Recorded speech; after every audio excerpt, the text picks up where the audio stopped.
This story follows Rebecca Martinez, a dedicated emergency room nurse, who faces an unprecedented crisis when her hospital becomes overwhelmed by a massive influx of patients during a citywide disaster.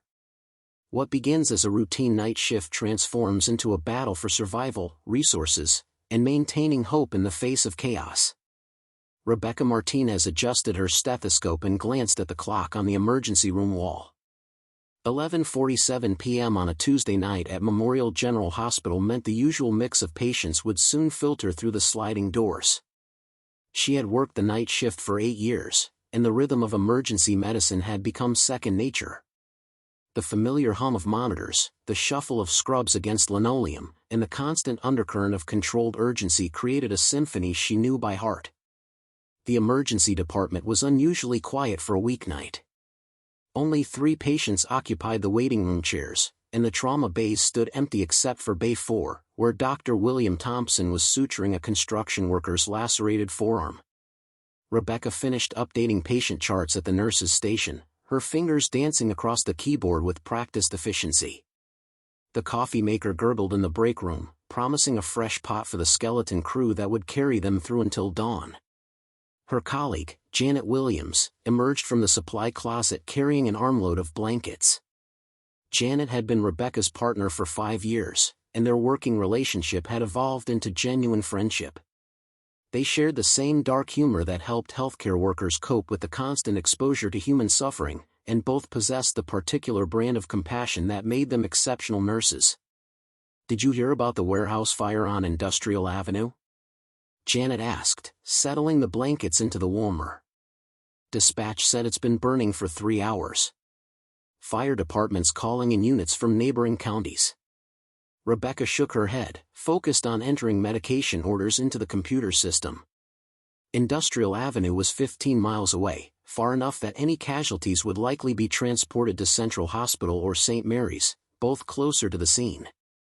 Memorial General served the quieter residential neighborhoods, handling mostly routine emergencies and the occasional trauma from the interstate highway that bisected their coverage area.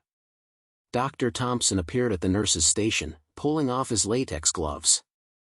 "Martinez, can you discharge bed 4? Standard tetanus protocol, wound care instructions, follow up in 5 days." He was a competent physician, though sometimes brusque with staff. Rebecca had learned to navigate his moods over the years, understanding that his gruffness masked genuine concern for patients. The automatic doors whooshed open, and 2 paramedics wheeled in an elderly woman complaining of chest pain. Rebecca grabbed a wheelchair and helped transfer the patient to triage room 2.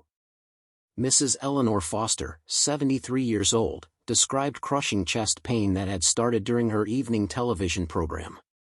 Her vital signs were stable, but Rebecca noted the telltale signs of cardiac distress in the woman's pale complexion and labored breathing. "Mrs. Foster, we're going to take excellent care of you," Rebecca said, adjusting the oxygen cannula and starting in 4 line. "Dr. Thompson will be right in to examine you." The next hour passed in typical emergency room fashion. A teenager arrived with a suspected broken wrist from skateboarding, followed by a middle-aged man experiencing severe abdominal pain. Rebecca moved between patients with practiced efficiency, drawing blood, administering medications, and providing the steady reassurance that helped frightened people navigate their medical crises. At 12:55 a.m., the first unusual call came through. "Memorial General, this is County Dispatch. Be advised, we're rerouting some patients from the warehouse incident. Central Hospital is at capacity." Rebecca looked up from her charting. Central Hospital was the largest facility in the county, with twice their emergency department capacity. If they were turning away patients, the warehouse fire was more serious than initial reports suggested. She walked to the radio and acknowledged the transmission. "Copy, dispatch. How many patients should we expect?" "Unknown at this time. We'll update as information becomes available." Dr. Thompson appeared at her shoulder, having overheard the conversation. "Better prep Trauma Bay 1 and call in Dr. Phillips," he said, referring to their backup emergency physician. "And see if we can get another nurse from the float pool." Rebecca nodded and reached for the phone. As she dialed the hospital operator, the automatic doors opened again. This time, 2 paramedics rushed in, pushing a gurney carrying a man in coveralls, his face and arms covered in soot and burns. Behind them, another ambulance was already backing up to the entrance. "This is just the beginning," one of the paramedics called out as they transferred their patient. "The whole district's going up in flames." Rebecca felt the first flutter of anxiety in her chest as she realized their quiet Tuesday night was about to become something entirely different.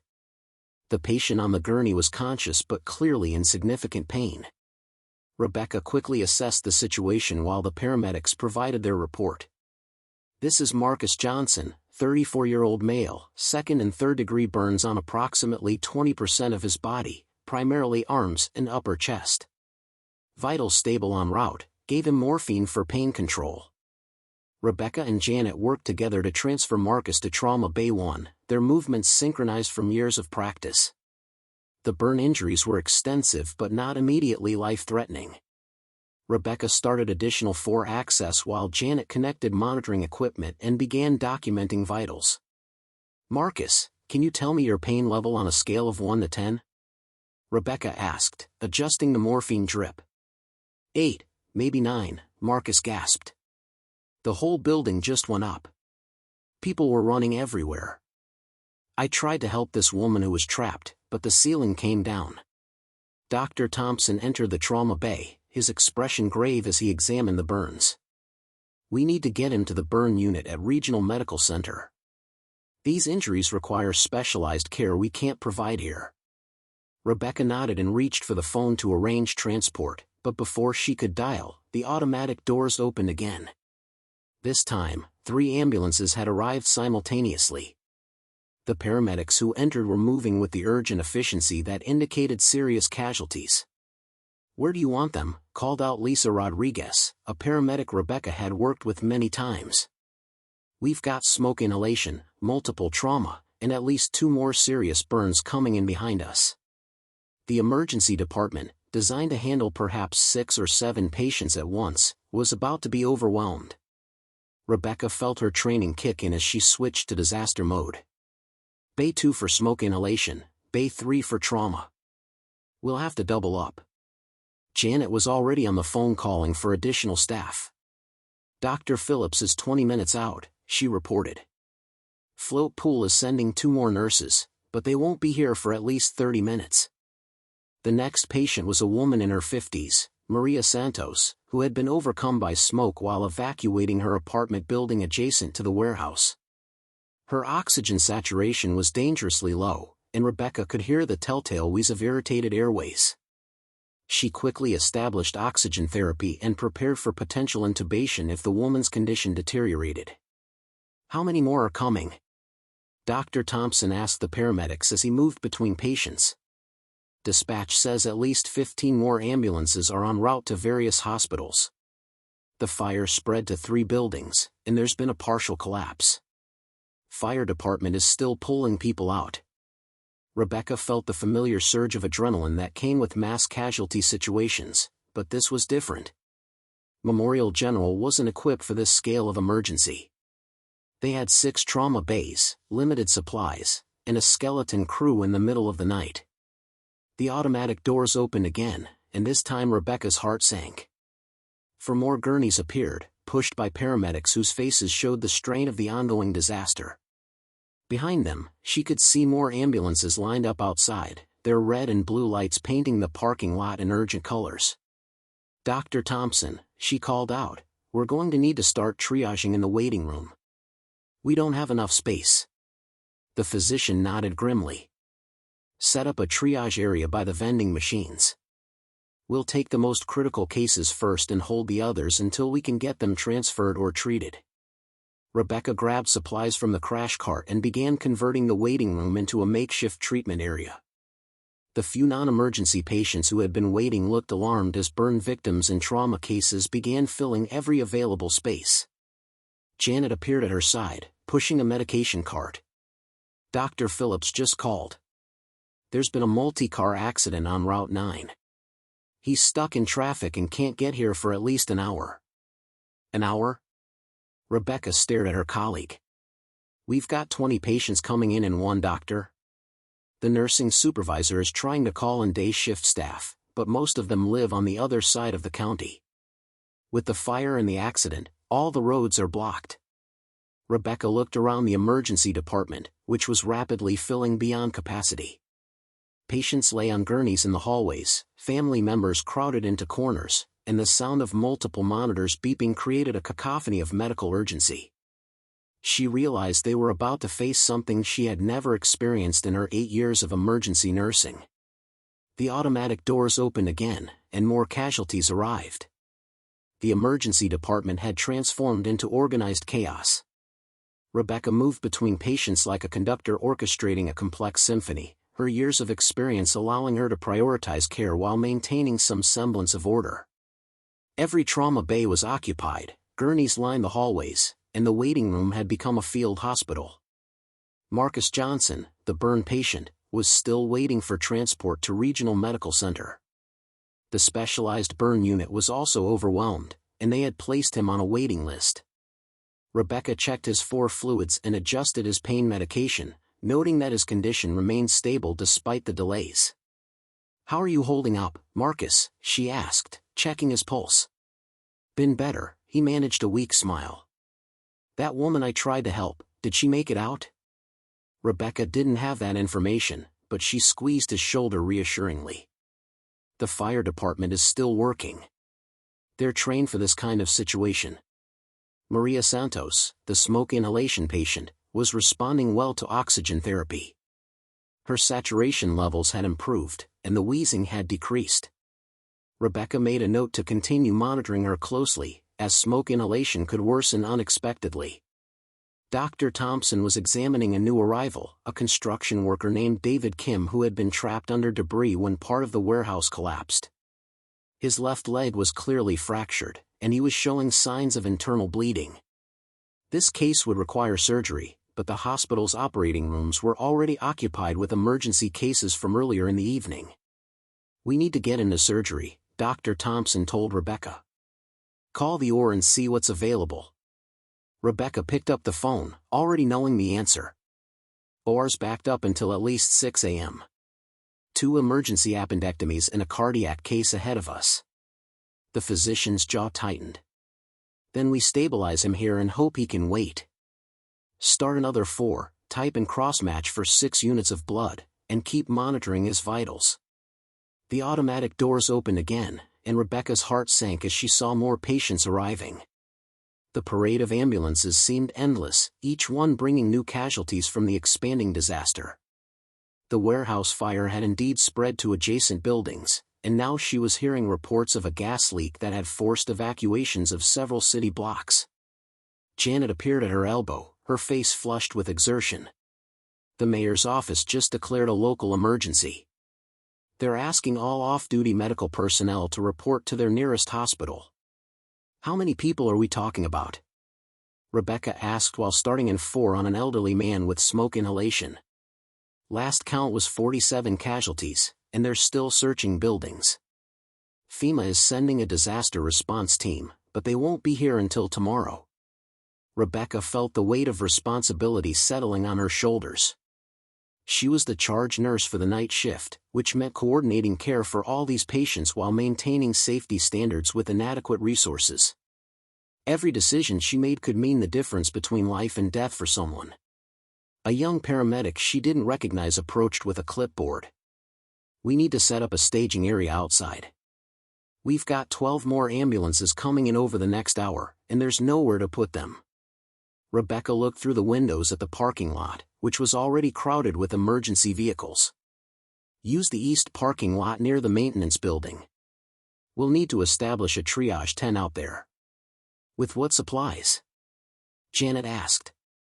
"We've already used most of our emergency stock. Call the pharmacy and have them send everything they can spare. Contact the supply company and see if they can do an emergency delivery. And somebody needs to call the Red Cross to set up family assistance in the cafeteria." Rebecca realized she was taking charge of a disaster response that was far beyond her training or experience. She was an emergency room nurse, not a disaster coordinator, but someone had to make these decisions and she was the most senior staff member available. Dr. Thompson appeared at her side, his surgical scrub stained with blood and soot. "Martinez, I need you to make a decision.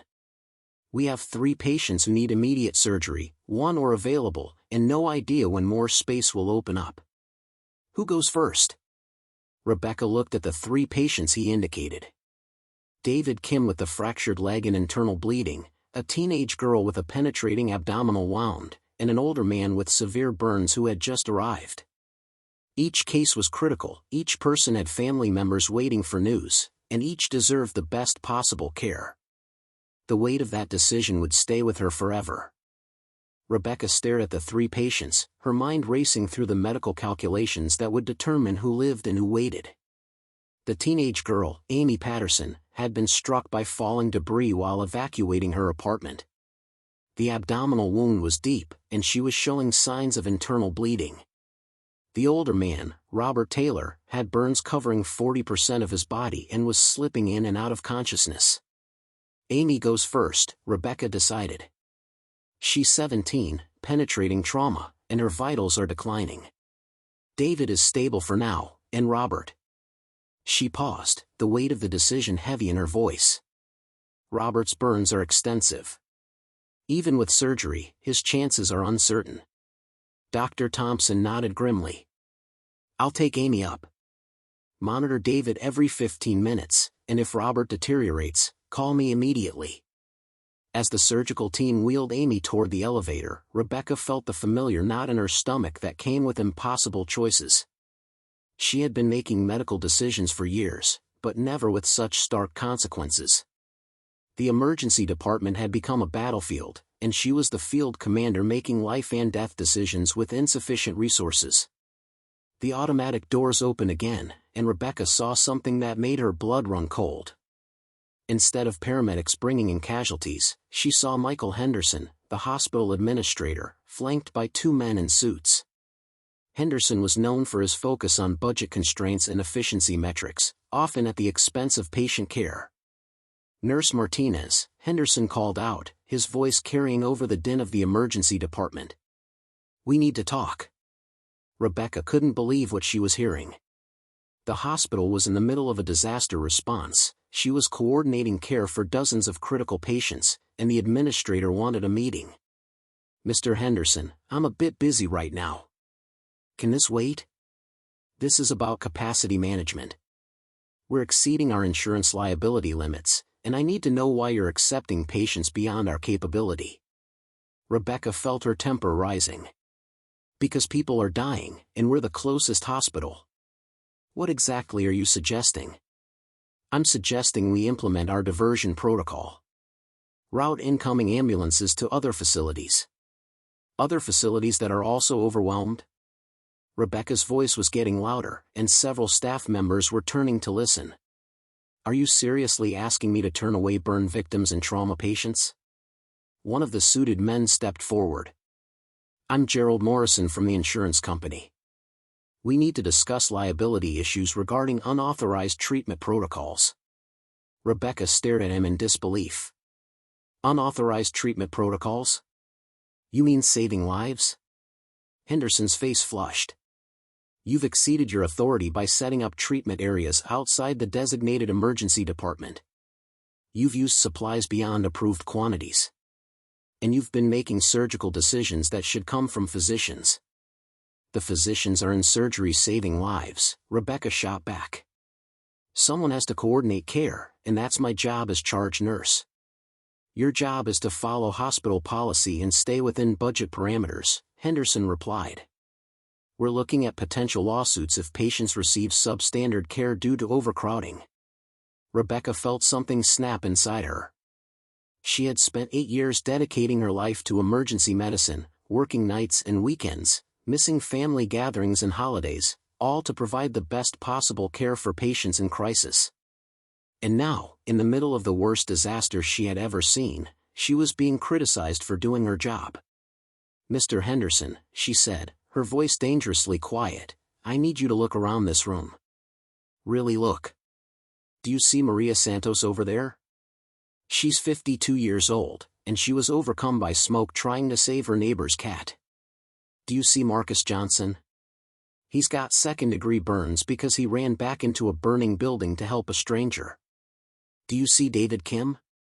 He's lying there with a fractured leg and internal bleeding because he was working overtime to support his family. Henderson shifted uncomfortably. I understand there are patients who need care, but we have to consider the hospital's position. The hospital's position? Rebecca's voice rose. Our position is that we're a hospital. We save lives. That's what we do. That's what we're supposed to do. Morrison stepped forward again. Ms. Martinez, you need to understand the legal implications of exceeding capacity. If patients don't receive appropriate care due to overcrowding, the hospital could face negligence lawsuits. And if we turn people away and they die, what then? Rebecca demanded. How do we explain to families that their loved ones died because we were worried about insurance liability? The automatic doors opened again, and Dr. Thompson appeared, his surgical scrubs replaced with fresh ones. Amy's stable, he announced. Good call sending her up first. How's David doing? Rebecca quickly updated him on David's condition, noting that his vitals had remained stable. Dr. Thompson nodded and moved toward the patient, then stopped when he noticed Henderson and Morrison. Gentlemen, I hope you're here to help because we're about to get slammed again. Fire department just called. They found 20 more people in the basement of the collapsed building. Henderson's face paled. 20 more? We can't handle 20 more patients. Then what do you suggest? Dr. Thompson asked. Should we tell the fire department to leave them there? The automatic doors opened again, and the next wave of casualties began arriving. The arrival of 20 more patients pushed Memorial General's emergency department beyond any reasonable capacity. Rebecca watched as paramedics wheeled in victims of smoke inhalation, crush injuries, and severe burns. The makeshift triage area she had established was completely overwhelmed, and patients were now being treated in the hospital corridors, the cafeteria, and even in the parking lot under emergency lights. Henderson and Morrison stood frozen as the wave of humanity flowed around them. Rebecca realized they had never actually witnessed a mass casualty event, never seen the reality of emergency medicine when systems failed and human need overwhelmed bureaucratic procedures. Mr. Henderson, Rebecca said, her voice steady despite the chaos around them, I need you to make a decision right now. Either support us in saving these people's lives, or get out of our way. Dr. Thompson was already moving between the new arrivals, making rapid assessments and directing care. Martinez, we need to set up an additional triage area in the lobby. And somebody needs to call the Red Cross to bring in more supplies. Rebecca turned to Henderson. We need your authorization to exceed supply budgets, to call in additional staff at overtime rates, and to use every available space in this hospital for patient care. Henderson looked around at the organized chaos, his face pale. The liability issues. The liability issue is people dying because we're worried about paperwork, Rebecca cut him off. Make the call. One of the new arrivals was a young mother named Jennifer Walsh who had been trapped in her apartment with her 5-year-old daughter. The child, Emma, was unconscious from smoke inhalation, and Jennifer was frantically trying to wake her up. Please, somebody help her, Jennifer pleaded as Rebecca approached. She just stopped breathing in the ambulance. Rebecca quickly assessed the child. Emma's oxygen saturation was critically low, and she was showing signs of carbon monoxide poisoning. Janet, I need pediatric intubation equipment and a ventilator, she called out. We don't have any pediatric ventilators available, Janet replied. Adult ICU is using both units. Rebecca felt the familiar surge of desperate innovation that came with impossible situations. Then we'll bag ventilate her manually until something opens up. Get me a pediatric ambu bag and set up continuous monitoring. She began hand ventilating the child while monitoring her vital signs. Emma's color was improving, but she would need mechanical ventilation soon. Rebecca looked around the emergency department, which had become a maze of patients, equipment, and frantic medical personnel. How long can you keep that up? Dr. Thompson asked, appearing at her side. As long as necessary, Rebecca replied, continuing the rhythmic squeezing of the ventilation bag. But we need to get her to pediatric ICU as soon as possible. Pediatric ICU is full. We've got 3 kids up there from earlier tonight. Rebecca felt the weight of another impossible decision. Then we make space. This child needs intensive care, and we're going to provide it. Henderson had been listening to the conversation, and Rebecca saw something change in his expression. The bureaucratic concerns seemed to fade as he watched her manually ventilating a 5-year-old girl. "What do you need?" he asked quietly. "I need you to authorize emergency protocols that let us exceed every normal capacity limit. I need you to call in every available staff member regardless of overtime costs. And I need you to stop worrying about liability and start worrying about saving lives." Henderson nodded slowly. "Consider it authorized." Morrison started to object, but Henderson cut him off. "This is a hospital, not a business. We'll deal with the financial consequences later." Rebecca felt a surge of relief as she continued ventilating Emma. The child's color was improving, and she was beginning to show signs of responsiveness. "Janet, can you take over here? I need to check on the other critical patients." As Janet took over Emma's care, Rebecca moved through the emergency department, coordinating treatment for the dozens of patients who had arrived. The hospital had been transformed into something resembling a field hospital, with medical personnel working in spaces never designed for patient care. Marcus Johnson, the burn patient, was finally being transferred to Regional Medical Center. The specialized burn unit had made space by discharging less critical patients to make room for the most severely injured. Rebecca squeezed his hand as the transport team prepared to move him. "Thank you," he said quietly. "For everything." "You're going to be fine," Rebecca replied. "Regional has the best burn unit in the state." David Kim was being prepared for surgery. A spot had opened up in the OR when one of the earlier cases had been completed. His internal bleeding had been controlled with 4 fluids and blood transfusions, and his prognosis was good.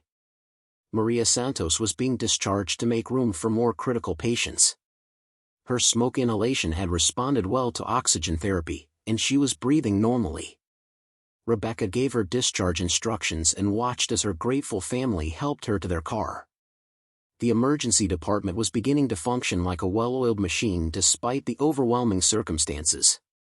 Staff members who had been called in from home were arriving, supplies were being delivered by emergency procurement, and the triage system was managing the flow of patients effectively.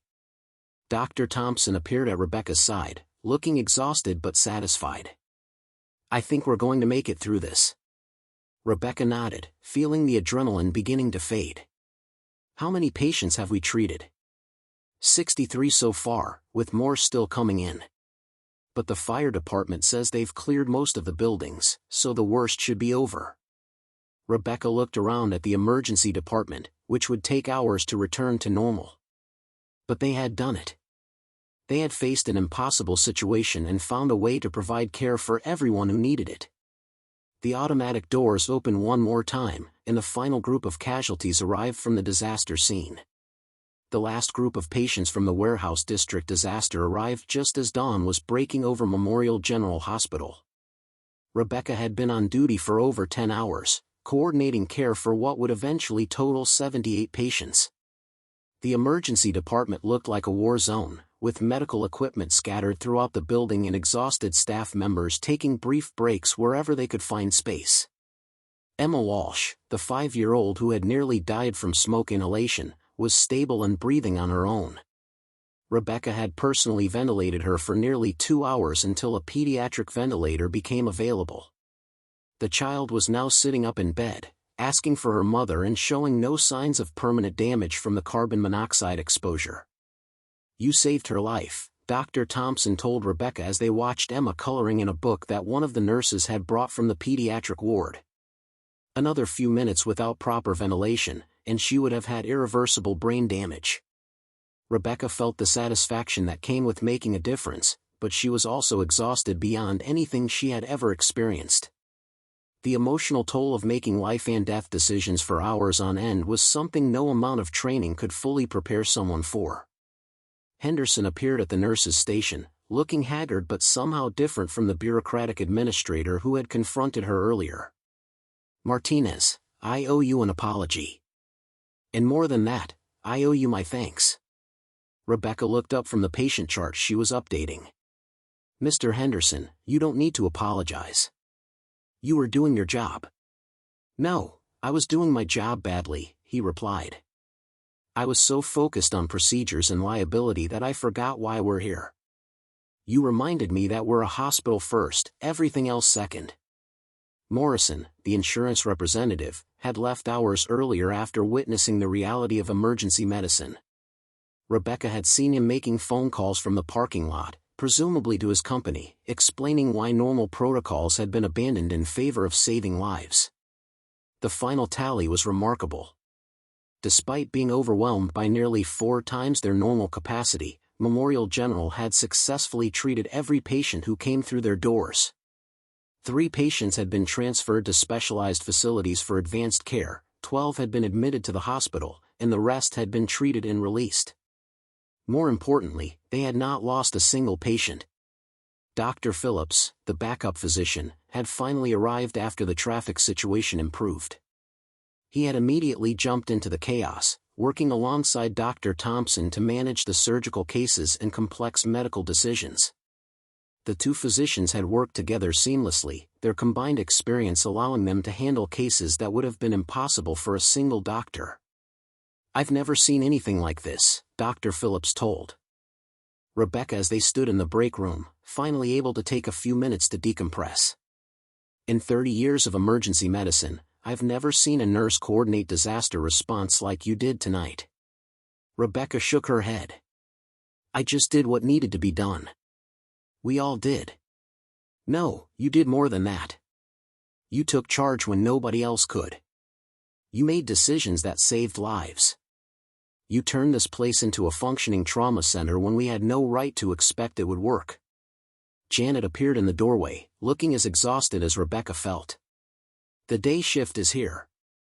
We can finally go home." Rebecca looked around the break room, which had been converted into a supply staging area hours earlier. Medical equipment was stacked on every available surface, and the coffee maker had been replaced with boxes of 4 fluids. The entire hospital would need days to return to normal operations.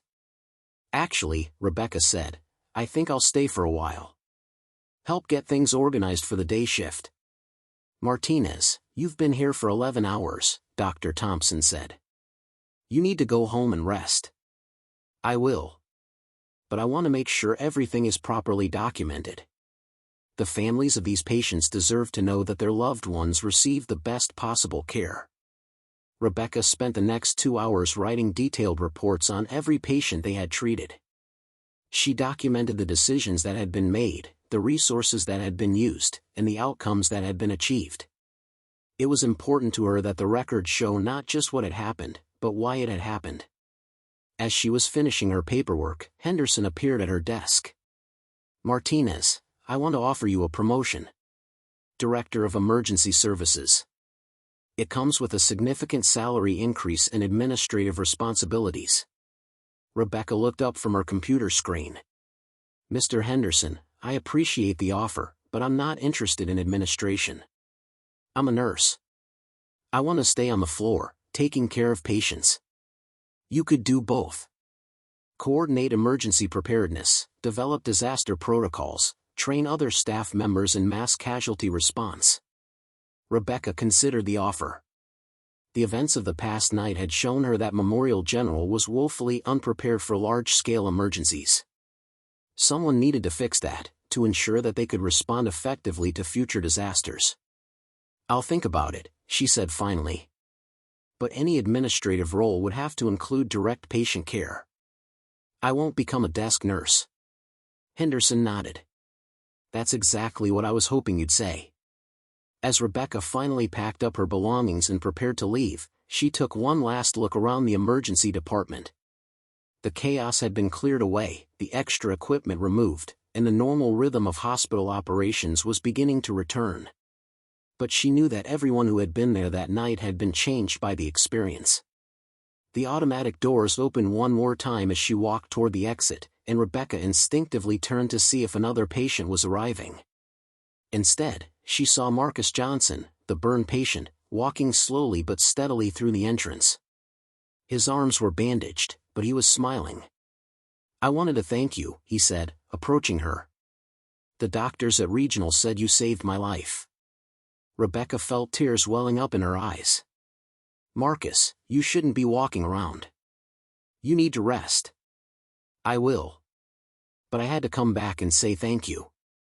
Not just to you, but to everyone who was here last night. You all did something incredible." Rebecca nodded, unable to speak.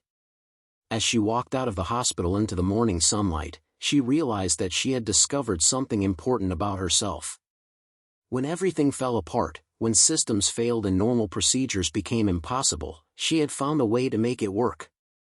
The emergency in the emergency room had tested everyone involved, and they had not only survived but succeeded beyond all reasonable expectations. 3 months later, Rebecca Martinez stood in the same emergency department, but everything had changed. The disaster response protocols she had helped develop were now standard procedure at Memorial General. The hospital had invested in additional equipment, expanded the emergency department, and created formalized partnerships with other regional hospitals for disaster coordination. Rebecca had accepted Henderson's modified offer and now served as Director of Emergency Services while maintaining her role as a floor nurse. She worked 3 12-hour shifts per week providing direct patient care and spent the other 2 days developing emergency preparedness programs, training staff, and coordinating with regional emergency management agencies. The warehouse district had been rebuilt, with improved fire safety systems and better emergency access routes. The investigation into the original fire had revealed multiple safety violations and inadequate emergency planning. The city had used the disaster as an opportunity to completely overhaul their emergency response capabilities. Emma Walsh, the 5-year-old who had nearly died from smoke inhalation, had recovered completely. Her mother had brought her to the hospital several times to visit Rebecca, and the child had announced her intention to become a nurse when she grew up. Rebecca had given her a toy stethoscope and told her to study hard in school. Marcus Johnson had also recovered well from his burns. The specialized treatment at Regional Medical Center had minimized scarring, and he had returned to work with a new appreciation for emergency responders. He had started a foundation to provide support for families affected by disasters, and Rebecca served on the board of directors. David Kim had undergone successful surgery for his internal injuries and leg fracture. He had spent 6 weeks in recovery but had made a full recovery. He now worked as a volunteer firefighter in addition to his construction job, saying that the experience had taught him the importance of helping others in emergency situations. Maria Santos had become an advocate for smoke detector installation in apartment buildings. She had lobbied the city council to require landlords to install modern smoke detection systems and had helped organize fire safety education programs in low-income neighborhoods. Dr. Thompson had been promoted to Chief of Emergency Medicine, and Dr. Phillips had joined the hospital staff full-time. The 2 physicians had developed a comprehensive emergency medicine program that served as a model for other hospitals in the region. Janet Williams had been promoted to Assistant Director of Emergency Services, working closely with Rebecca to implement the new protocols and training programs. Their partnership had become even stronger through the shared experience of that chaotic night. Henderson had transformed from a budget-focused administrator into a patient care advocate.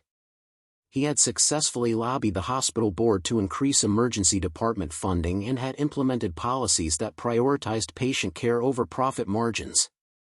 The insurance company had ultimately supported the hospital's actions that night, recognizing that the alternative would have been far more costly in terms of both money and human lives. The emergency department had treated over 3,000 patients in the 3 months since the disaster, using the improved protocols and expanded capabilities. Response times had improved, patient satisfaction scores had increased, and the hospital had become a regional leader in emergency medicine.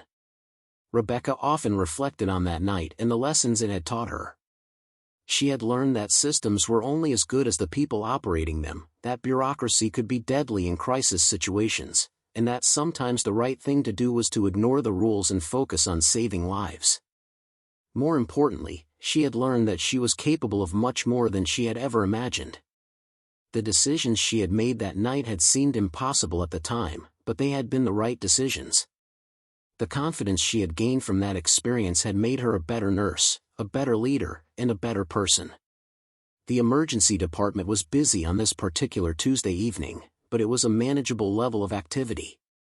Rebecca was working her floor shift, moving between patients with the same efficiency she had always possessed, but now with the added confidence that came from knowing she could handle whatever came through those automatic doors.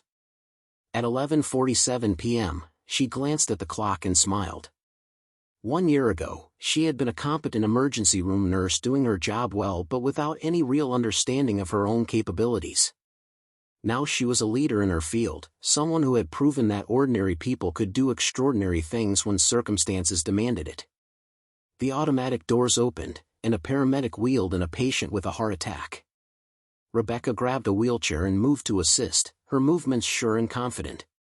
As she helped transfer the patient to the trauma bay, she caught sight of a framed newspaper clipping on the wall.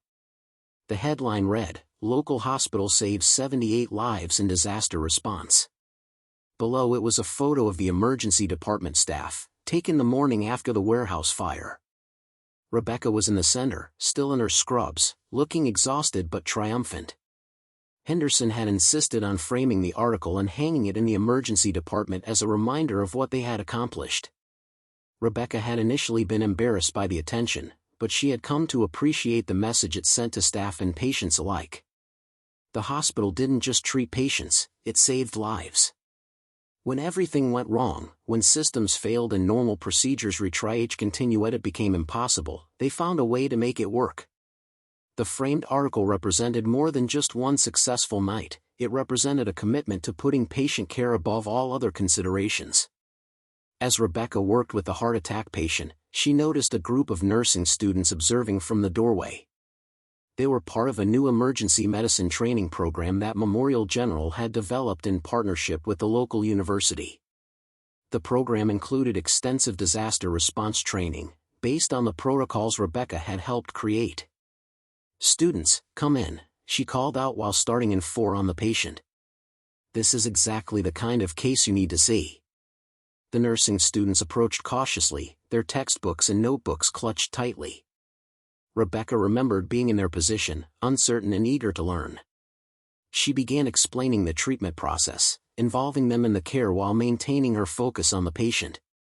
"Emergency medicine isn't just about following protocols," she told them as she prepared medications.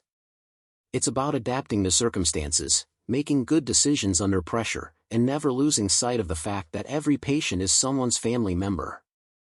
One of the students, a young woman named Ashley, raised her hand. "Ms. Martinez, we read about the warehouse fire in our disaster response class. How did you know what to do when all the normal procedures didn't work?" Rebecca paused in her work, considering the question. "I didn't know what to do. I just knew that people needed help, and we were the ones who could help them. Sometimes you have to trust your training, trust your instincts, and trust your colleagues." The heart attack patient was responding well to treatment. His chest pain was decreasing, and his vital signs were stabilizing. Rebecca felt the familiar satisfaction of successful intervention, but she also used the moment as a teaching opportunity. "Ashley, what do you think our next step should be?" she asked. The student looked nervous but answered confidently. "Get an EKG to assess cardiac damage, labs to check for cardiac enzymes, and prepare for possible catheterization." "Excellent. And why is speed important in this situation?" "Because heart muscle dies without oxygen, and the sooner we restore blood flow, the better the outcome." Rebecca nodded approvingly. "That's exactly right. Time is muscle in cardiac cases." As the students observed the continued treatment, Rebecca reflected on how much had changed since that night 3 months ago. The emergency department had become a teaching hospital, training the next generation of emergency medical professionals. The disaster response protocols they had developed were being adopted by hospitals throughout the region. Dr. Thompson appeared at her side, reviewing the patient's chart. "Good work with the students, Martinez. They need to see how real emergency medicine works." "They're good kids," Rebecca replied. "Eager to learn, dedicated to patient care. They remind me of why I became a nurse in the first place." The automatic doors opened again, and another patient arrived. This time it was a routine case, a construction worker with a lacerated hand. Rebecca assigned one of the more experienced students to assist with the treatment under her supervision. As the evening progressed, Rebecca found herself thinking about the ripple effects of that night. The warehouse fire had been a tragedy, but it had also been a catalyst for positive change. The hospital was better prepared for emergencies, the community had improved fire safety measures, and dozens of medical professionals had learned valuable lessons about disaster response. Marcus Johnson's foundation had provided support for over 200 families affected by various disasters. Emma Walsh was excelling in school and still talked about becoming a nurse.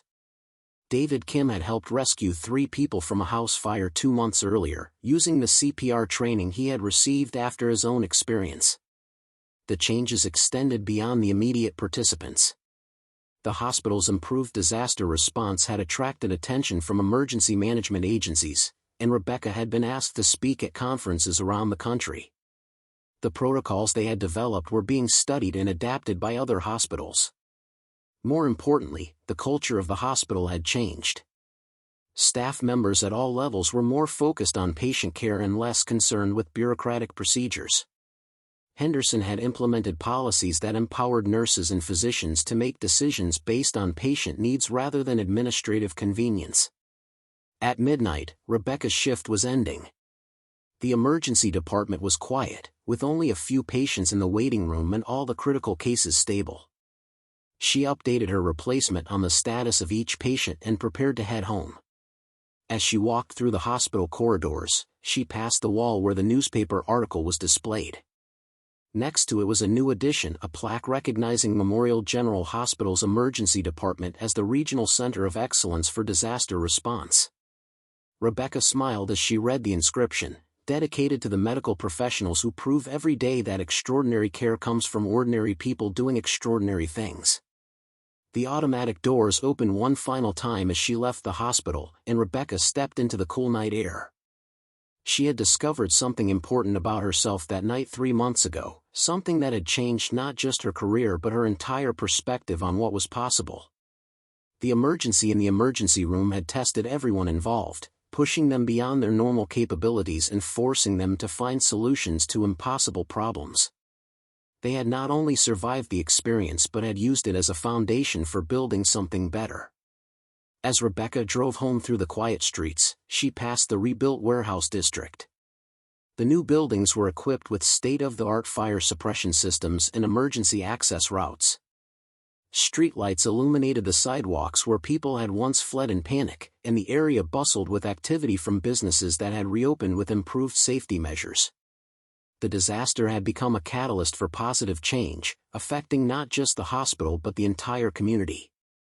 Rebecca had played a central role in that transformation, but she knew that the real success had come from everyone working together when it mattered most. The emergency was over, but the lessons learned that night would continue to save lives for years to come. Rebecca Martinez had discovered that she was capable of much more than she had ever imagined, and she had used that discovery to make a difference in the world. The automatic doors of Memorial General Hospital would continue to open thousands of times, bringing patients who needed help and medical professionals ready to provide it. But now they opened on a facility that was truly prepared for whatever might come through them, staffed by people who understood that saving lives was not just a job but a calling. The hope that had turned into panic that night had ultimately transformed into something even more powerful, the knowledge that when everything goes wrong, dedicated people can still find a way to make it right. Retry Claude can make mistakes. Please double-check responses.